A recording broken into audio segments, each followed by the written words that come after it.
कोरबा के medical college अस्पताल से 4 माह का बच्चा चोरी हो गया है।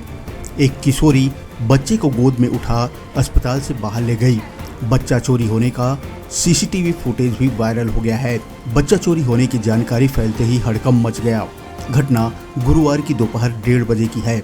घटना की 24 घंटे बीत जाने के बाद भी अभी तक बच्चे का अता पता नहीं चल पाया है। मामला सिविल लाइन थाना क्षेत्र का है। बता दें कि करुमोहा गांव में जया प्रसाद यादव का परिवार निवास करता है। उसकी बेटी अंजू यादव की बीते कुछ दिनों से तबीयत खराब चल रही थी।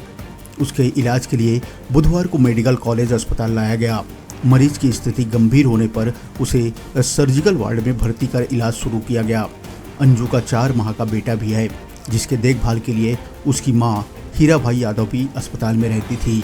अस्पताल में एक किशोरी भी आना जाना करती थी और बच्चे के साथ खेला करती थी। कल गुरुवार की दोपहर बच्चे की नानी हीराबाई भोजन करने बैठी। इस वक्त किशोरी भी अस्पताल में मौजूद थी। उस पर विश्वास जम जाने के कारण बच्चे की नानी ने निश्चिंत होकर उसे बच्चे को थमा दिया और भोजन करने लगी। भोजन करने के बाद उन्होंने देखा कि किशोरी वहाँ नहीं थी, न ही बच्चा था। शुरू में तो उन्हें लगा कि किशोरी आसपास ही कहीं बच्चे को घुमा रही होगी, पर देर तक उसके वापस न आने पर उन्होंने किशोरी की तलाश शुरू की, पर वह नहीं मिली। बच्चा गायब होने की सूचना सिविल लाइन पुलिस को दी गई। बच्चा चोरी होने की सूचना पर पुलिस विभाग में हड़कंप मच गया।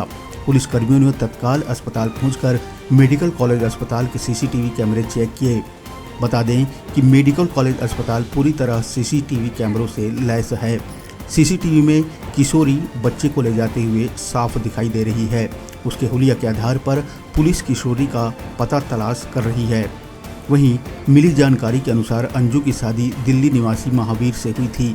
उसका एक 4 साल का बेटा भी है, जो अपनी दादी के साथ दिल्ली में रहता है। वहीं अंजू और उसका पति पिछले कुछ दिनों से उरुदडी में 4 माह के अपने दूसरे बच्चे के साथ रह रहे थे। बच्चे के गायब होने से उसकी मां अंजू का बुरा हाल है। वहीं घटना के 24 घंटे तक बच्चे और उसे ले जाने वाली किशोरी का कोई पता नहीं चल पाया है।